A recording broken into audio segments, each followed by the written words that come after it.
Parmi les 5 vocations dont Christ a pourvu son Église, il y a selon Éphésiens 4, 11, le prophète. C'est lui qui a donné les uns comme apôtres, les autres comme prophètes, les autres comme évangélistes, les autres comme bergers et enseignants. Pour comprendre ce que le mot prophète signifie ici, il faut d'abord que je le distingue du prophète de l'Ancien Testament et également du don de prophétie qui s'exerce dans l'Église depuis la Pentecôte. Je me propose de montrer aussi ce que cette vocation a de particulier par rapport aux autres qui sont mentionnés à côté. Un prophète n'est pas exactement la même chose dans l'Ancien ou dans le Nouveau Testament.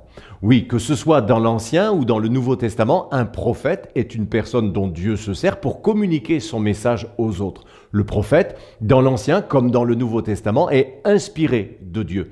Il reçoit une parole de Dieu et la communique ensuite à ceux vers qui il est envoyé, comme nous le voyons par exemple avec Jonas. Dans l'Ancienne Alliance, l'inspiration de certains fut telle que les prophéties de plusieurs d'entre eux ont été retranscrites dans des livres qui font maintenant partie des Écritures, la parole écrite de Dieu. Dans le Nouveau Testament, un prophète est un homme qui a reçu un appel et le don qui va avec, à côté d'autres comme les apôtres, les évangélistes ou les enseignants. Il n'est pas un franc-tireur, mais un serviteur de l'Église où il œuvre avec d'autres qui ont reçu des dons complémentaires par rapport aux siens, les apôtres, les bergers, les enseignants, etc. Enfin, comme le canon des Écritures est achevé depuis le temps des apôtres, nous n'avons plus à attendre de prophètes semblables à ceux de l'Ancien Testament pour apporter des révélations infaillibles du niveau des Écritures. Nous faisons aussi une distinction entre le don de prophétie et la vocation de prophète selon Éphésiens 4, 11. Dans le Nouveau Testament, le terme prophète est utilisé tantôt dans un sens large et tantôt dans un sens restreint.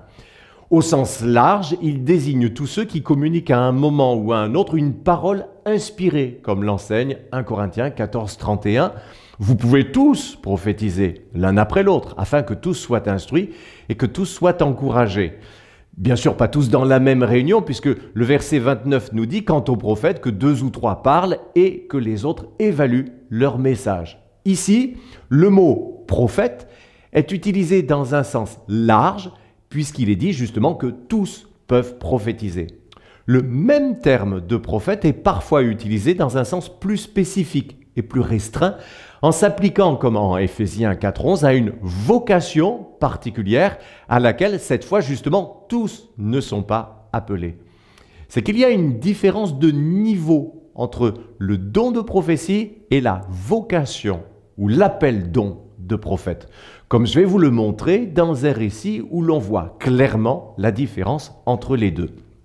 En Actes 20, 22 et 23, Paul déclare « Et maintenant, voici que lié par l'Esprit, je vais à Jérusalem. Sans savoir ce qui m'y arrivera, je sais seulement que, de ville en ville, l'Esprit Saint m'avertit que des liens et des souffrances m'attendent. » C'est ce qui s'est notamment passé dans la ville de Tyr, où il nous est dit en Actes 21, 4 que, poussés par l'Esprit, les disciples disaient à Paul de ne pas monter à Jérusalem. Nous retrouvons dans les deux textes la même révélation du danger qui attend Paul à Jérusalem, mais nous sommes étonnés de voir que, alors que Paul se disait obligé par l'Esprit d'y aller, les chrétiens de Tyr, recevant la même révélation des souffrances qui y attendent Paul, l'encouragent, eux, à ne pas y aller, justement. J'en déduis que si ces disciples parlaient sous une certaine inspiration de Dieu et étaient en ce sens poussés par l'Esprit, leurs paroles allaient plus loin que là où l'Esprit les poussait strictement, c'est-à-dire dans la simple révélation de ce qui attendait Paul. Par contre, voici la scène à laquelle nous assistons un peu plus loin, cette fois dans la ville de Césarée, avec celui que l'Écriture appelle le prophète Agabus. Nous étions là depuis plusieurs jours lorsqu'un prophète du nom d'Agabus est descendu de Judée et est venu nous trouver. Il a pris la ceinture de Paul, s'est attaché les pieds et les mains et a dit « Voici ce que déclare le Saint-Esprit. L'homme à qui appartient cette ceinture, les Juifs l'attacheront de la même manière à Jérusalem et le livreront entre les mains des non-juifs. En entendant cela, nous-mêmes et les croyants de Césarée, nous avons supplié Paul de ne pas monter à Jérusalem. Il a alors répondu: « Que faites-vous là à pleurer et à me briser le cœur?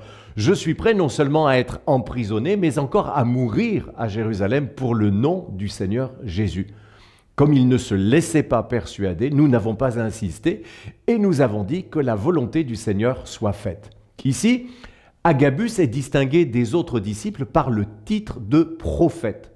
Qu'est-ce qui faisait qu'Agabus est appelé ici prophète et pas les autres? D'abord, sa prophétie est nettement plus précise. Non seulement Paul sera attaché à Jérusalem, mais aussi il y sera livré aux mains des non-juifs, en l'occurrence les autorités romaines. Ça, c'est une révélation précise.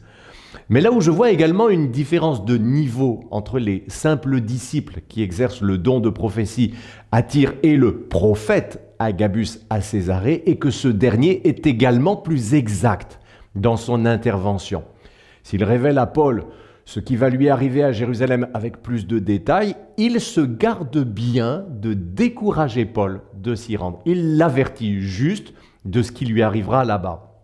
Et d'ailleurs, sa phrase au futur n'envisage pas au fait que cela devrait être évité. Elle décrit juste l'événement à venir. C'est cette différence de niveau dans l'exercice du don entre les disciples de Tyr, bien intentionnés, mais sentimentaux, et Agabus, plus précis, plus juste et plus sobre à la fois, qui fait en l'occurrence la différence entre le simple don de prophétie et l'appel don de prophète mentionné en Éphésiens chapitre 4, verset 11. Une autre séquence où l'on voit intervenir ce même Agabus nous permet de compléter le tableau du prophète selon le Nouveau Testament. Il s'agit de la visite d'Agabus, cette fois à Antioche, et de ses répercussions telles qu'elles nous sont rapportées en Actes 11, 27 à 30. À cette époque-là, des prophètes descendirent de Jérusalem à Antioche. L'un d'eux, du nom d'Agabus, se leva et annonça par l'Esprit qu'il y aurait une grande famine sur toute la terre. Elle arriva, en effet, sous l'empereur Claude. Les disciples décidèrent d'envoyer, chacun selon ses moyens, un secours aux frères et sœurs qui habitaient la Judée. C'est ce qu'ils firent en l'envoyant aux anciens par l'intermédiaire de Barnabas et de Saul. Il y a plusieurs traits du prophète qui nous apparaissent ici. Encore une fois, la précision de l'inspiration. Agabus n'a pas dit « élève ta voix dans le culte ce matin ». Non, il a annoncé une famine. C'est le « en effet » de l'accomplissement qui fait surtout le prophète. Nous entendons aujourd'hui beaucoup de paroles qui se présentent comme des révélations de haute volée, mais auxquelles il manque seulement le « en effet » de l'accomplissement. C'est l'accomplissement des prophéties qui fait le prophète, disait déjà l'Ancien Testament, entre autres en Deutéronome 18, 22. Ce point est à mon avis déterminant pour discerner une vraie vocation de prophète. Les prophéties précises d'Agabus s'accomplissaient, point barre. Du coup, lui, on l'appelait le prophète Agabus. Paradoxalement, le prophète ne fait pas pression sur ceux qui entendent ses messages et il reste très sobre. Agabus avertit de la famine qui arrive, comme plus tard, il avertit Paul de ce qui lui arrivera à Jérusalem. Et après avoir parlé, il laisse à ceux qui entendent ces prophéties le soin d'en conclure eux-mêmes ce qu'ils doivent faire. L'Église décidera elle-même une collecte qui servira aux chrétiens plus pauvres de Jérusalem pendant la famine, et plus tard, Paul, conduit par l'Esprit, décidera librement d'aller à Jérusalem malgré les souffrances annoncées. Quelle différence avec les prophètes autoproclamés d'aujourd'hui qui veulent diriger la vie et les décisions personnelles des autres croyants. Ceux-là tellement naïfs pour se laisser régenter par eux, peut-être heureux qu'ils sont de ne plus avoir à se diriger eux-mêmes et par l'Esprit. Mes amis, Le prophétisme chrétien est autant à l'opposé de la manipulation qu'il l'est de la voyance. J'aime cette sobriété, cette humilité et ce respect des autres à l'œuvre chez le vrai prophète. Quel contraste avec ceux qui mettent en scène leur autorité prophétique réelle ou supposée à coup de déclarations tonitruantes. Je vais vous présenter maintenant quelques autres personnages du Nouveau Testament qui sont également appelés prophètes, et à travers ce que nous allons découvrir d'eux, nous pourrons mieux cerner les contours de cet appel-don dans sa globalité. Je vous présente donc maintenant messieurs Jude et Silas. Ils font partie des délégués envoyés suite à la conférence de Jérusalem pour apporter à l'église d'Antioche les conclusions apaisantes des décisions concernant l'accueil des non-juifs qui se convertissaient dans les églises. Et pour apporter aussi un plein soutien à Paul et Barnabas, c'est ce que nous lisons à Actes chapitre 15. Et voici ce que le verset 32 de Actes 15 nous dit au sujet des deux hommes précédemment cités, Jude et Silas, qui étaient eux-mêmes prophètes, encouragèrent les frères et les fortifièrent en leur parlant longuement. Vu le long temps de parole qui leur fut accordé, puisqu'il est question ici de longs encouragements, il apparaît que ces hommes étaient également des prédicateurs. La teneur de leur message caractérise également leur vocation particulière en tant que prophètes, puisqu'il n'est pas dit qu'ils ont enseigné longuement les frères, mais qu'ils les ont encouragés. Ainsi, nous pouvons ajouter maintenant que le prophète est un prédicateur, ce qui est plus que l'exercice du simple don de prophétie, qui est pour tous les frères et toutes les sœurs de l'Église dans les réunions, mais aussi que la teneur particulière de ces messages est d'encourager. C'est ainsi que si la dominante des prédications de l'enseignant sera d'expliquer les Écritures et ce qu'elles impliquent, la dominante des prédications du prophète sera d'encourager et d'exhorter, c'est-à-dire davantage de parler au cœur des auditeurs. Cette complémentarité des vocations des prophètes et des enseignants est encore mise en relief par le fait qu'il soit dit de l'équipe des prédicateurs de l'église d'Antioche qu'elle comprenait à la fois des prophètes et des enseignants, selon Actes chapitre 13, verset 1er.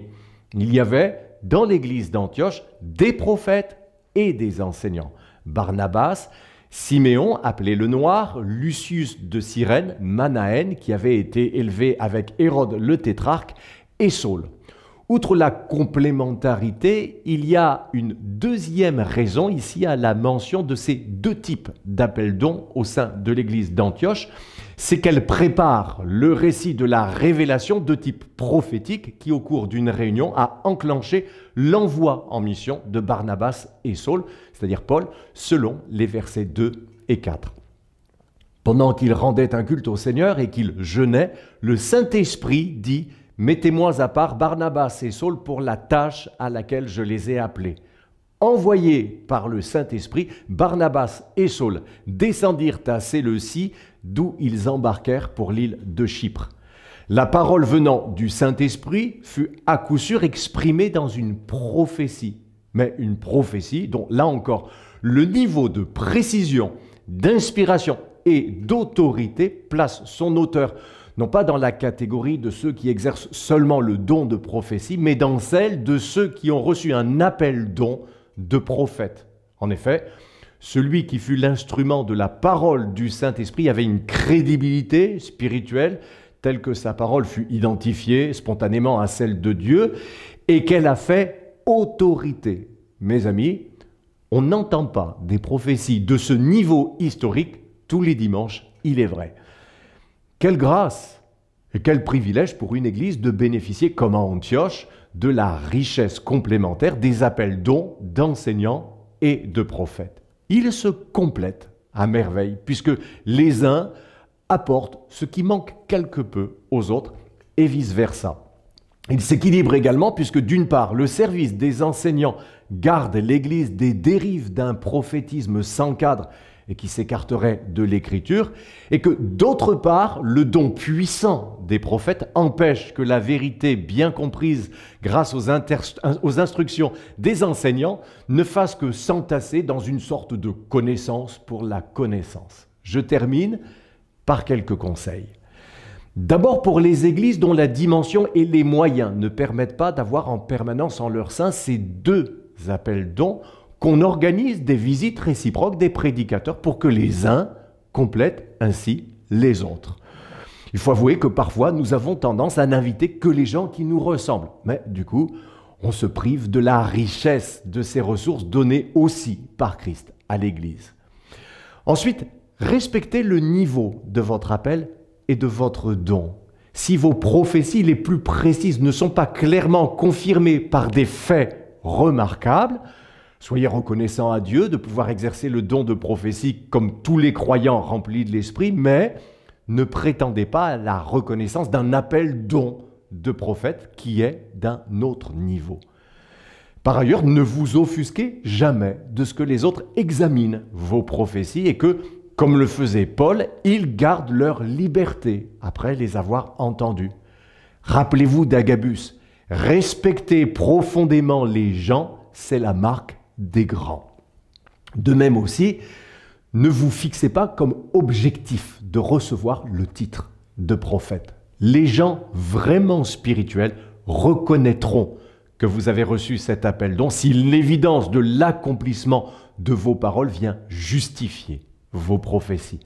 Enfin, oui, sachons reconnaître la réalité de cette vocation de prophète encore aujourd'hui et donnons-lui la possibilité qu'elle mérite de s'exprimer en équilibre avec les autres appels dont en particulier celui de l'enseignant comme nous l'avons vu.